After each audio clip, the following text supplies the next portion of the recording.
Good morning, friends. Friends, we were learning our fourth chapter, Nutrition in Living Organisms. In that chapter, we have already learned about nutrition in plants, and now we are going to learn about nutrition in animals.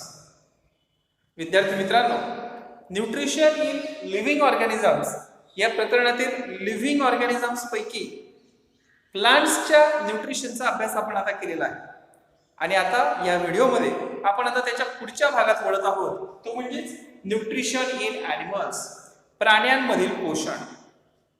विद्यार्थी मित्रांनो, पोषणाची गरज ही प्राण्यांना सुद्धा. Nutrients necessary for various activities of the body are obtained from the food. जर आपण अन्न घेतलं तर आपल्याला हे न्यूट्रिएंट्स मिळतील आणि त्यापासून आपण ऊर्जा तयार करू शकतो. They are supplied to the various parts of the body through blood. When these nutrients are supplied to the various part of the body through the blood, we get energy, and because of that energy we can do our daily work. Hence, nutrition and nutrients are necessary. But while taking these nutrients in the body, there are 5 steps in case of animals. Which are these 5 case steps? Now, we shall learn these 5 steps. There is a chart in our textbook. From chart, we can easily understand those 5 steps. Of them, first step is ingestion of food.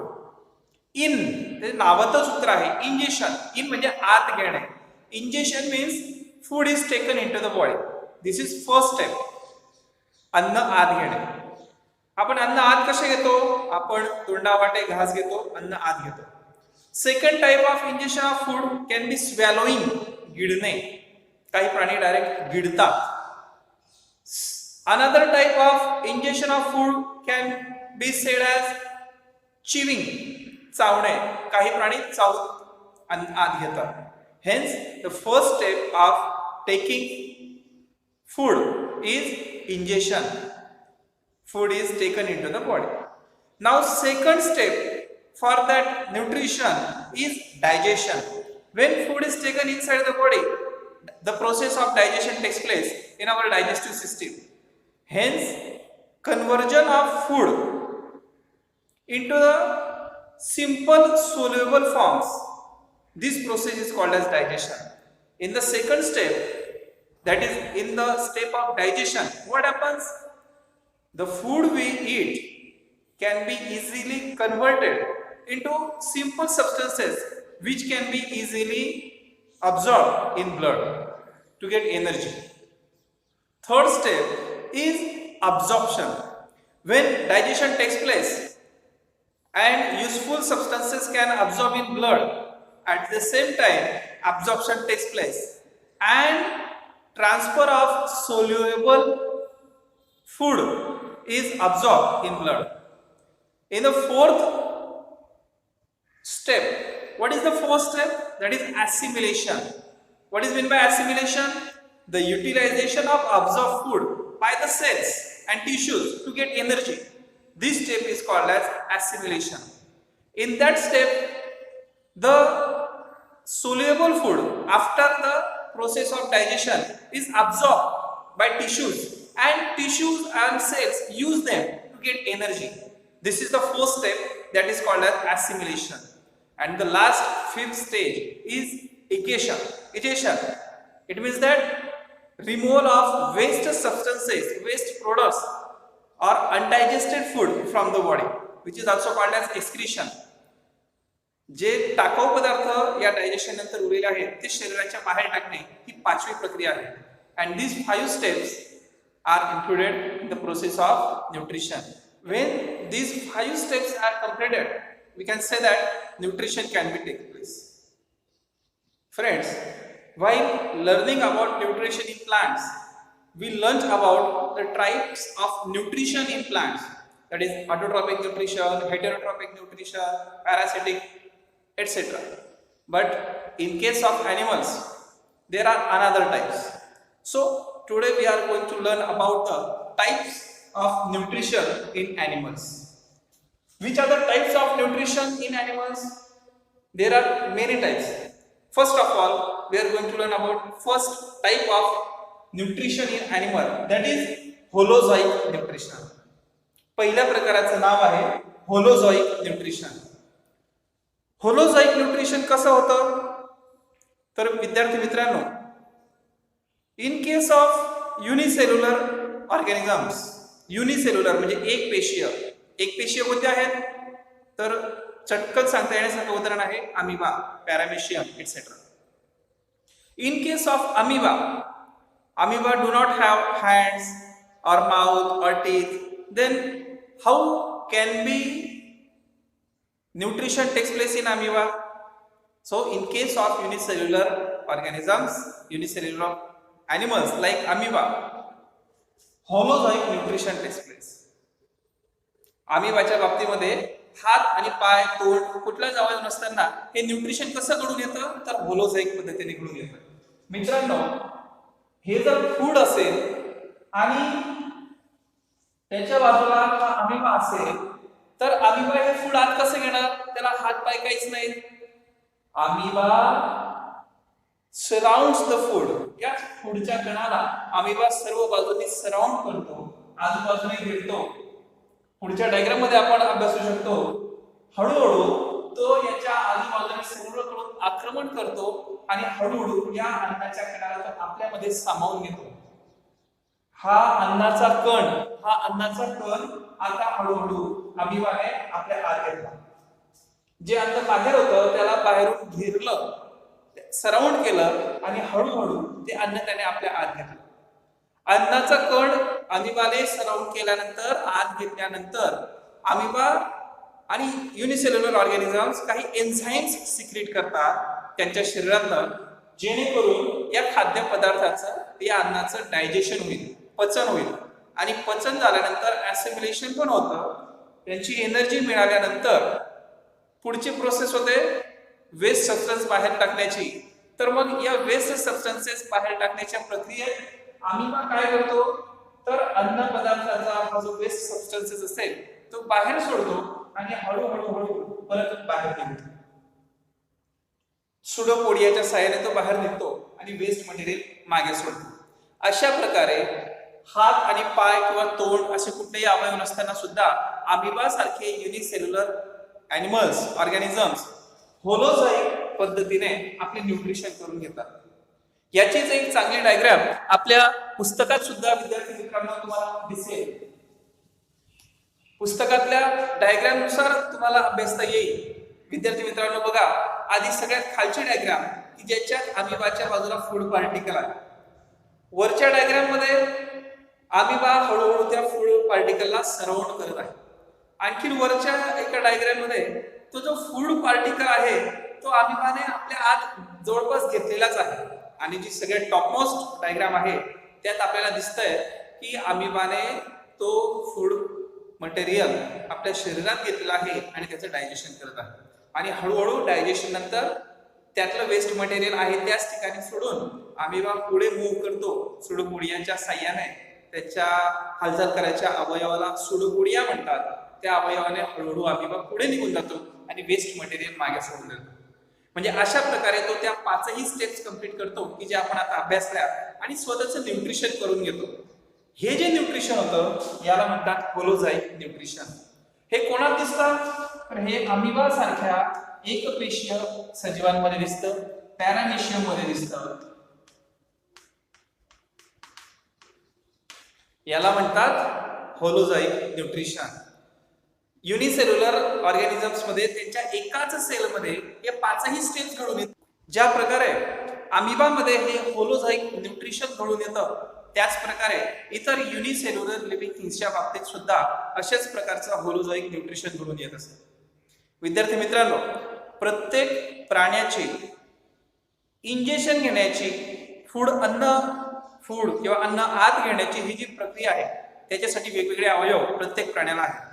For example, insects म्हणजे छोटे छोटे कीटक. Insects have mouth parts for injection of food.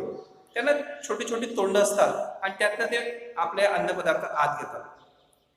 For example insect like cockroach, आपल्या घरात cockroach सारखे insect असतात, किंवा grass hopper म्हणजे नाकतोडा आपण पाहिलेला असेल, त्यांना निबल लाईक जॉ लाईक माउथ पार्ट असतात, जबड्यासारख्या माउथ पार्ट असतात आणि त्यातून ते अन्नपदार्थ आत घेतात. किंवा दुसरा एखादं उदाहरण सांगता येऊ शकतं आपल्याला, फुलपाखरू बटरफ्लाईज. हे जे बटरफ्लाईज आहेत, बटरफ्लाईज काय करतात तर मध गोळा करतात. बटरफ्लाईज मध गोळा करताना मध गोळा करण्यासाठी त्यांना एक लांब टोकदार अवयवाची गरज आहे. And therefore butterflies suck food with a needle like, needle म्हणजे सुई सारखे, सिरिंज सारखे, सुईच्या टोकासारखे, needle like mouth part to pierce, त्यात खुपसता येईल फुलामध्ये, and suck the nectar. They have a tube like mouth part. आणखीन असं ट्यूब लाईक माउथ पार्ट कोणामध्ये असेल तर डासांमध्ये सुद्धा असू शकतो. Mosquitoes also have tube like needle.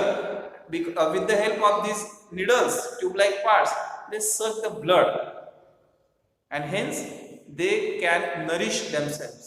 अशा प्रकारे प्रत्येक प्राण्याला हे वेगवेगळे अवयव असू शकतात. असे कोणकोणते प्राणी आहेत हे तुम्ही कदाचित आपल्या आजूबाजूला पाहिले असतील, तर आजचा गृहपाठ हाच घ्या की असे वेगवेगळे अन्न आत घेण्याची प्रक्रिया असणारे प्राण्यांची यादी तयार करा. Friends, according to the type of food, animals are classified into 5 groups. We are going to learn about them. The first one is herbivorous animals. Herbivorous, नावातच उत्तर आहे मित्रांनो. Animals that get or gain their food, they depend on herbs, रोपटे, for their food, are called as herbivorous animals. Animals use plants or herbs as their food. असे प्राणी की जे herbs किंवा प्लांट्सला आपले अन्न बनवतात त्यांना म्हणतात हर्बिवोरस एनिमल्स. मग प्लांट्स खाणारे, वनस्पतींवर अवलंबून असणारे कोणते प्राणी आहेत तर सर्व ग्रेझिंग एनिमल्स, चरणारे प्राणी, गाय, म्हैस, हे जे सर्व गवत खाणारे, वनस्पतींवर जगणारे प्राणी आहेत त्यांना म्हणतात हर्बिवोरस. त्यात आणखी येऊ शकतात ग्रेनिवोर्स, धान्याचे दाणे टिपणारे, ते सुद्धा एक प्रकारे वनस्पतींवर अवलंबून आहेत म्हणून त्यांना म्हणतात हर्बिवोरस. काही फक्त फळांवर जीवन जगतात, फळे खातात, ते सुद्धा येऊ शकतात हर्बिवोरस या प्रकारात. या हर्बिवोरस म्हणजे कोणते की ज्यांना आपण शाकाहारी प्राणी असे म्हणू शकतो. Animals use plants for their food can be called as herbivores animals. पुढचा एक प्रकार आहे कार्निवोरस एनिमल्स. कार्निवोरस कोणते असतील तर animals they use other animals for their food. असे एनिमल्स की जे आपल्या अन्नासाठी दुसऱ्या प्राण्यांवर अवलंबून असतात.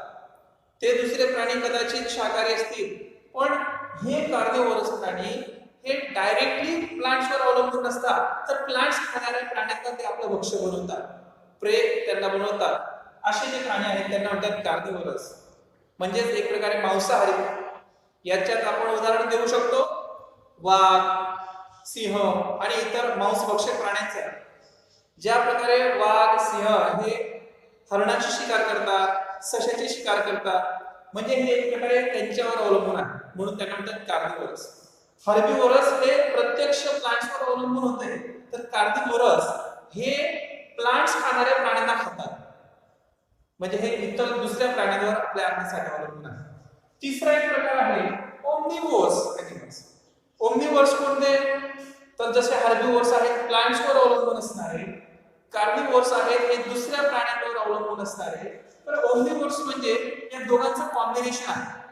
हर्बिवोरस आणि कार्निवोरस म्हणजे ओमनिवोरस कोण असतील दोघांच्या कॉम्बिनेशन असणारे, जे शाकाहारी पण आणि मांसाहारी पण.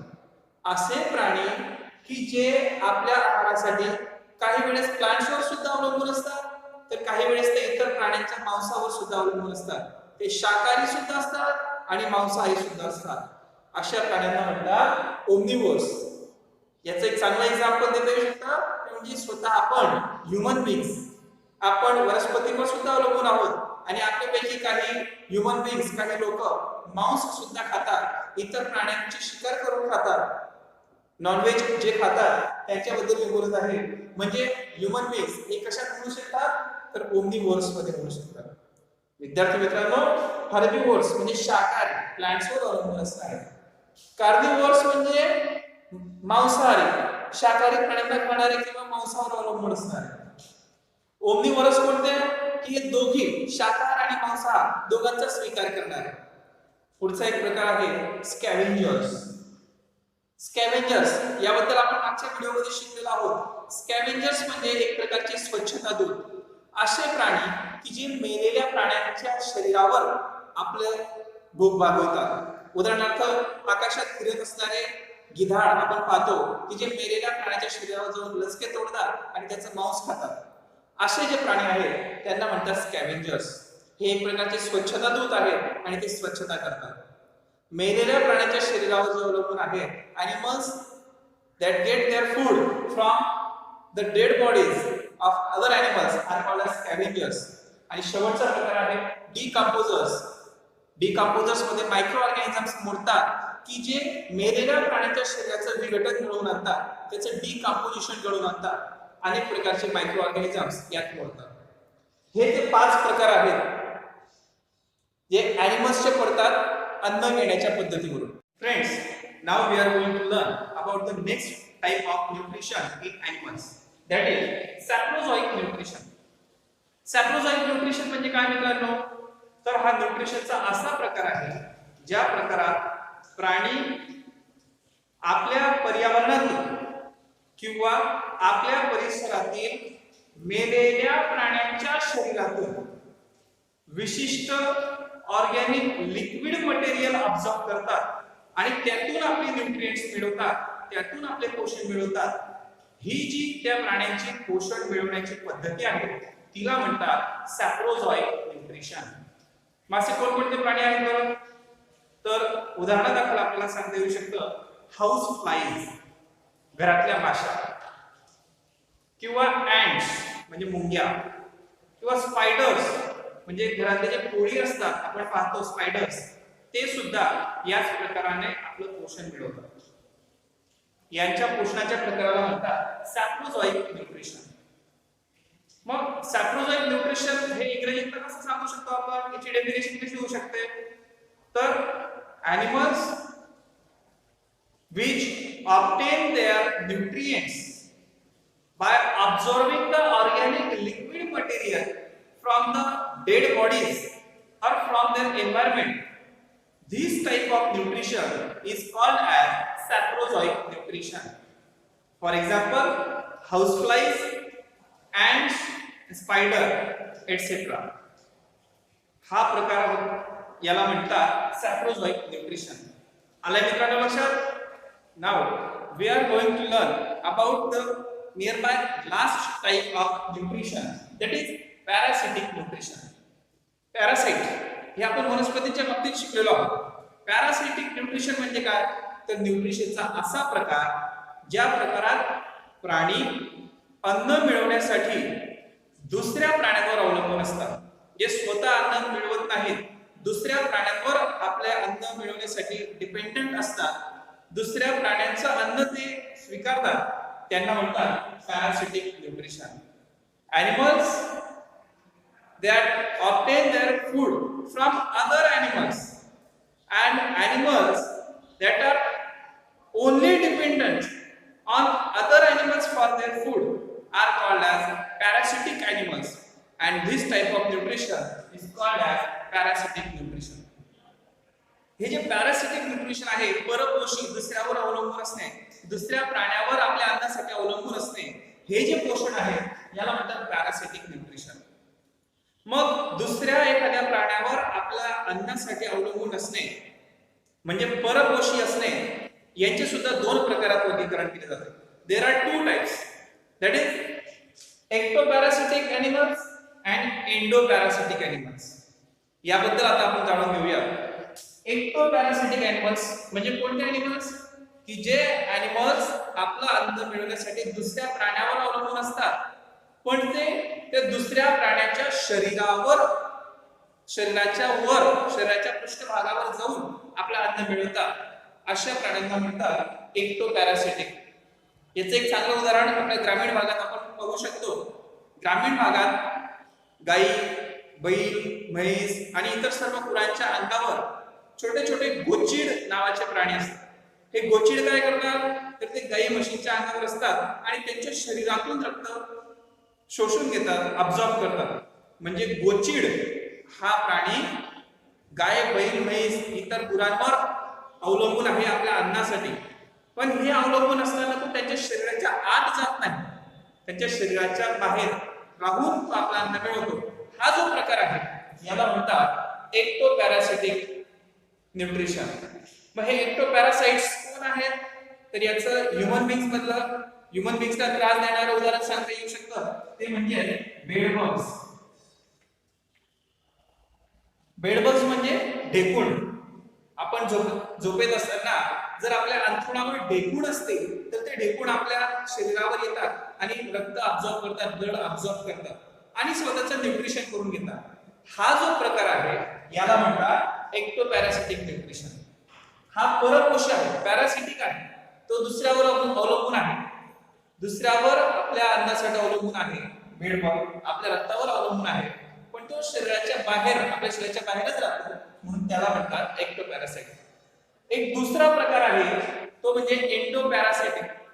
या एंडोपॅरासाइट्स मध्ये काय होतं की काही ॲनिमल्स हे आपल्या अन्नासाठी दुसऱ्यावर अवलंबून असतात, पॅरासाइट्स असतात, पण ते त्या दुसऱ्या प्राण्याच्या शरीराच्या आत जातात आणि त्या शरीराच्या आत जाऊन त्या प्राण्याच्या अन्नावर, त्या प्राण्याद्वारे आपलं न्यूट्रिशन घडवून आणतात.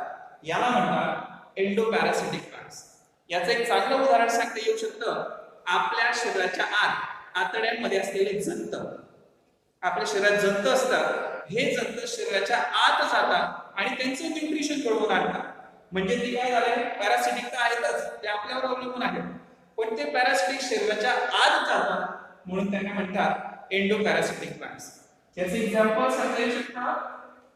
टेपवर्म म्हणजे लांब कीटक किंवा राऊंड वर्म, वर्तुळाकार गोलाकार असलेले सूक्ष्मजीव की जे आपल्या शरीराच्या आतड्यांमध्ये असतात, ते जंत. अशा प्रकारचे हे उदाहरण आहे. विद्यार्थी मित्रांनो, या सर्व प्रकारांवरून आता पॅरासिटिक न्यूट्रिशन, एक्टोपॅरासिटिक न्यूट्रिशन, एंडोपॅरासिटिक न्यूट्रिशन, याच्या आधी आपण पाहिलं सॅप्रोझोइक न्यूट्रिशन, त्याच्या आधी पाहिलं होलोझोइक न्यूट्रिशन, या सर्व न्यूट्रिशनच्या प्रकारावरून आता तुमच्या लक्षात आलं असेल की न्यूट्रिशन इन ॲनिमल्स कसं घडून येतं. ॲनिमल्सच्या न्यूट्रिशनच्या वेगवेगळ्या पद्धतींचा अभ्यास आपण या व्हिडिओमध्ये केलेला आहे. म्हणजे एकूणच काय मित्रांनो, तर आपलं जे चौथं प्रकरण होतं न्यूट्रिशन इन लिव्हिंग ऑर्गॅनिझम्स, या चौथ्या प्रकरणाचा अभ्यास आपण या ठिकाणी केलेला आहे. लिव्हिंग ऑर्गॅनिझम्स मध्ये अंतर्भूत असलेल्या प्लांट्स आणि ॲनिमल्स दोघांच्या न्यूट्रिशन बद्दल, त्यांच्या टाइप्स बद्दल, मेथड्स बद्दल उदाहरणांसह आपण चर्चा केलेली आहे. मला असं वाटतं हे प्रकरण आपल्या सर्वांच्या लक्षात आले असेलच. काही अडचणी असतील तर आपल्या व्हॉट्सअप ग्रुपवर नक्की विचारा. मित्रांनो, सर्व व्हिडिओज बघा आणि आपल्या प्रताप विद्या मंदिराच्या या YouTube चॅनलला सबस्क्राईब करायला अजिबात विसरू नका. तर मित्रांनो, अभ्यास करा, अभ्यासासाठी शुभेच्छा. Wish you all the best. Stay home, stay safe. नमस्कार.